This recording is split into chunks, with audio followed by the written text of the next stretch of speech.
I just have a small issue in my foot, but let's hope that in a couple of days I'm gonna be perfect. Let's see. But yeah, for the rest I'm perfect. Yeah, looking forward to for the game against Palestine. I'm not sure if I'm gonna be prepared and ready for the game. But if not, let's focus on my recovery and then ready for the second game. Kali ini saya akan kembali lagi yang membahas mengenai kabar terbaru dari Timnas Indonesia, dan kita ketahui bahwa sebenarnya saat ini Shin Tae-yong sudah melakukan training center di Surabaya, dan kita ketahui juga hasilnya itu sangat luar biasa. Ada beberapa progres yang sudah dilakukan oleh Shin Tae-yong, seperti membenahi taktikal, kemudian bagaimana penyelesaian akhir, kemudian penguasaan bola, ini sudah mulai dilakukan. Namun kita ketahui bahwa persiapan Timnas Indonesia yang dalam artian tanda kutip ini banyak pemain yang belum lengkap, ini memang sedikit mengganggu. Walaupun akhirnya saat ini alhamdulillah seperti sosok Shein Batinama ini sudah bergabung di Surabaya, ini menjadi hal yang bagus karena saat ini skuadnya sudah lengkap. Namun kita ketahui dengan persiapan kemarin yang belum lengkap, kemudian beberapa pemain yang cedera seperti sosok Sandy Walsh, nah ini memang akan mengganggu dan akan merubah strategi dari Shin Tae-yong untuk di FIFA Matchday lawan Argentina dan juga Palestina ini. Namun tidak masalah, kita akan melihat dan juga membongkar bagaimana sebenarnya skuad atau line up terbaru dari Shin Tae-yong yang mungkin ini berpotensi untuk menjadi line up terbaik lah untuk di Palestina, melawan Palestina maupun Argentina. Nah, oke, di sini saya langsung saja akan membongkar dari line up timnas saat ini sesuai kondisi pemain ya, karena saya akan melihat bagaimana pemain-pemain yang on fire, kemudian pemain-pemain yang sedikit kelelahan karena mungkin perjalanan jauh, kemudian juga pemain-pemain yang cedera. Nah, di sini saya akan membongkar untuk line up timnas Indonesia. Oke, yang pertama tentu di posisi striker terlebih dahulu ya. Saya akan menjelaskan di posisi striker. Nah, untuk di posisi striker ini tentu kepindahan federasi dari sosok Rafael Struijk ini memang tidak perlu ya, karena dirinya memang belum pernah membela timnas Belanda. Artinya memang KNVB ya selaku federasi sepak bola Belanda ini juga tidak meminta untuk kepindahan federasi ini. Artinya sosok Rafael ini bisa dimainkan oleh Shin Tae-yong di FIFA Matchday kali ini. Apalagi dengan melihat fisik yang awalnya yang Rafael Struijk ini bergabung agak keteteran, alhamdulillah Shin Tae-yong pun sangat bangga dengan progres yang dilakukan oleh Rafael ketika di latihan hingga tanggal 13 ini. Proses dari skuad dan juga stamina dari line up timnas Indonesia ini sangat bagus, apalagi sosok Rafael Struijk. Kemudian untuk di sisi kanan ya, kita ketahui memang persaingan sangat bagus, namun kita ketahui sosok Yaakob Sayuri yang juga baru datang, kemudian Sadil Ramdhani juga yang masih baru-baru datang, ini tentu masih membutuhkan pemain-pemain yang lebih hebat lagi ya. Walaupun semuanya sama, namun dari segi persiapan sosok Stefano Lillipali ini sudah tidak bisa diragukan. Nah, Stefano bisa mengisi di lini sayap kanan. Nah, saya ini akan menjelaskannya di formasi 3-4-3 teman-teman ya. Oke. Untuk sayap kanan itu ada sini Stefano Lillipali, dan di sayap kiri ini memang ada beberapa pemain yang memang sangat bagus ya. Ini pun bisa saja seperti sosok Shein Batinama ditempatkan di sini ataupun sosok Witan Sulaiman. Namun sepertinya karena mereka ini telah bergabung, artinya bagaimana chemistry ya yang dibangun oleh timnas Indonesia, yang dibangun oleh Shin Tae-yong selama latihan di tanggal 5 hingga saat ini, itu tentu sosok Marcelino Ferdinand masih bisa diandalkan karena dirinya memang dari beberapa statement Shin Tae-yong ini mengatakan bahwa Marcelino ini bisa menjadi pemain multi posisi. Dia bisa ditempatkan di sayap kiri, kemudian di gelandang serang ataupun di tengah. Nah, sepertinya Shin Tae-yong akan menempatkan sosok Marcelino Ferdinand itu di sayap kiri nantinya. Oke, kemudian yang selanjutnya di sini untuk yang belakang dari Lillipali ini tentu ada sosok yang memang menjadi bagian penting dari timnas Indonesia, juga bisa dikatakan sebagai kapten kedua timnas, yakni Asnawi Mangku Alam Bahar. Nah, Asnawi ini juga penampilannya sangat bagus, penampilannya sangat mobile. Kemudian dirinya ketika bersama klub Gyeongnam Dragons di 5 laga terakhirnya dia selalu menjadi starter, bahkan dia selalu bermain 90 menit. Artinya memang dari segi pengalaman, kemudian bagaimana dirinya berperan penting bersama timnas itu sudah tahu ya, Sintayong itu sudah paham bagaimana dirinya bisa untuk dipercaya sebagai pemain yang mampu merubah ritme permainan. Nah, Asnawi ini memiliki kunci besar di sini. Kemudian ada sosok Mark Klok. Nah, Mark Klok ini akan mengisi di lini tengah timnas ya. Kita ketahui Mark Klok ini sosoknya juga sangat sentral, tidak pernah tergantikan, dan memang sosok Mark Klok ini menjadi idaman ya bagi pecinta sepak bola nasional karena permainannya tadi dia bisa untuk mengarahkan bola ketika timnas diserang, dia mampu untuk turun, dan ketika timnas pun menyerang dia mampu naik. Nah, ini kelebihan dari sosok Mark Klok. Lagi-lagi Sintayong percaya Mark Klok ini karena fisiknya.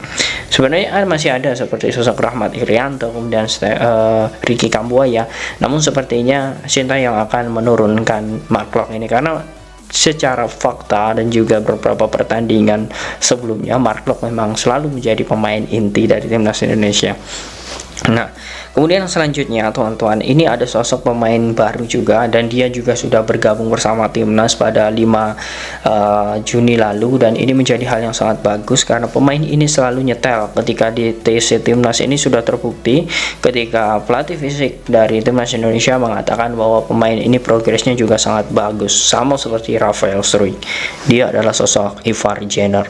Nah, Ivar Jenner ini juga sangat bagus ya, bagaimana body balance, kemudian dirinya juga sangat tenang di lini tengah. Ini bisa menjadi kekuatan baru bagi timnas Indonesia. Namun di sini kita akan melihat Ivar Jenner ini apakah dalam artian ya kepindahan federasi, karena dirinya sudah pernah membela timnas Belanda U17 ya. Artinya memang pemain ini secara de facto itu masih terikat dengan Federasi Belanda. Namun sepertinya PSSI ini ya, ketika disumpah kemarin, saya pernah mengutip ya di beberapa konten yang sebelumnya bahwa kepindahan federasi dari Ivar Jenner ini juga sudah selesai. Nah, artinya ketika berbicara dengan data dan juga de facto itu, kita sudah melihat bahwa sebenarnya Ivar Jenner ini juga sudah bisa tampil, maka bisa ditempatkan di lini tengah bersama Mark Klok. Nah, kemudian untuk di sisi sebelah kiri lagi ya, di sini untuk di tengah ini memang sebenarnya ini bisa diisi sosok Sein Patinama. Namun sepertinya Sintayong karena posisi Patinama ini juga baru datang ya, kemudian dia juga terlihat sangat kelelahan karena sebelum dia berangkat ke Indonesia itu kelang 2 jam ya, sebelum dia berangkat ke Indonesia itu masih bertanding melawan Rosenborg 08. Nah, artinya memang sosok Sein Patinama ini secara fisik ya dia masih stabil, namun dari segi bagaimana faktor kelelahan karena jarak antara Norwegia ke Indonesia itu sehari full, itu juga menjadi faktor dirinya belum bisa untuk menjadi starter. Namun tidak masalah karena di sini ada sosok Pratama Arhan yang bisa menggantikan dirinya untuk di babak pertama. Oke, untuk babak kedua mungkin sosok Sein Patinama ini bisa bergabung, namun sepertinya Pratama Arhan dengan penampilan yang sangat luar biasa juga bersama Tokyo Verdy mampu menciptakan asis yang berujung gol. Ini menjadi hal yang sangat bagus. Oke, itu untuk di Pratama Arhan. Kemudian selanjutnya di sisi back kiri. Nah, di back kiri ini juga kita memiliki pemain yang sangat luar biasa, yakni sosok Elkan Bagot. Elkan Bagot ini penampilannya juga tidak pernah tergantikan selama dia membela timnas ya, kecuali dia cedera. Dan ketika memang strategi 3-4-3 ini dirubah oleh Sintayong menjadi 4-3-3 atau 4-2-3-1. Nah, di formasi 3-4-3 ini saya melihatnya dari pertandingan-pertandingan terakhir yang dilakukan oleh Sintayong, sosok Elkan Bagot ini juga tidak pernah tergantikan. Artinya memang menjadi pemain penting di saat ini ya untuk timnas Indonesia. Oke, kemudian untuk yang selanjutnya ini mungkin juga pemain yang baru datang, namun dirinya ya kita ketahui adalah pemain yang dibanding skuad ya dari pemain-pemain yang lain dibanding pemain-pemain yang sudah saya sebutkan yang lain. Ini adalah pemain yang memiliki jam terbang paling banyak, baik itu di level Eropa, kemudian di level klub. Karena apa? Kita ketahui semenjak bergabung bersama JDT, pemain ini yakni Jordi Amat juga tidak pernah tergantikan posisinya, bahkan dirinya selalu fit dan menunjukkan progres yang sangat bagus, dan dirinya menjadi kapten tim. Artinya ini bisa mendongkrak dari posisi lini pertahanan timnas Indonesia ini. Ya mungkin bisa saja jika Indonesia menang diganti oleh Farudin Arianto, namun sepertinya ini akan menjadi posisi yang stabil untuk Jordi Amat. Oke, kemudian yang selanjutnya di sini ada sosok Farudin Arianto. Nah, Farudin ini menurut saya bisa digeser di kiri ya. Sebenarnya Farudin ini bisa saja untuk bergantian dengan sosok Rizky Ridho. Namun karena kita ketahui Rizky Ridho juga baru gabung pada tanggal 12 kemarin, kita masih melihat bagaimana perpaduan yang akan dilakukan Sintayong ini. Apakah Rizky Ridho mampu beradaptasi dengan baik dengan waktu yang sangat mepet ini? Tentu dengan digabungnya Farudin di tanggal 5 hingga saat ini membuat pemain yang memiliki caps timnas terbanyak hingga dari 2015 sampai sekarang ini tentu pengalamannya masih ingin dibuat terbaik untuk Sintayong, kemudian ingin dimaksimalkan oleh Sintayong, karena inilah yang harus dilakukan oleh sosok Farudin Arianto. Nah, kemudian untuk kiper tentu kita juga sudah memiliki kiper yang sangat banyak sekali pengalaman seperti sosok Sarul Trisna. Sarul Trisna ini bisa menjadi kiper inti timnas Indonesia karena pengalamannya. Ya, mungkin kita juga sudah memiliki kiper seperti Reza Pratama dan juga Hernando Ari. Namun yang jelas dengan bagaimana body save dan juga pengalaman dirinya bersama timnas dan juga level klub ini membuat sosok dari Sarul Trisna ini bisa menjadi starter, karena dia juga di musim lalu bersama Persikabo dia juga pemain atau kiper yang memang minim kebobolan di kompetisi BRI Liga 1. Nah, ini memang menjadi hal sangat bagus dan kita tunggu bagaimana sebenarnya gebrakan dari Sintayong.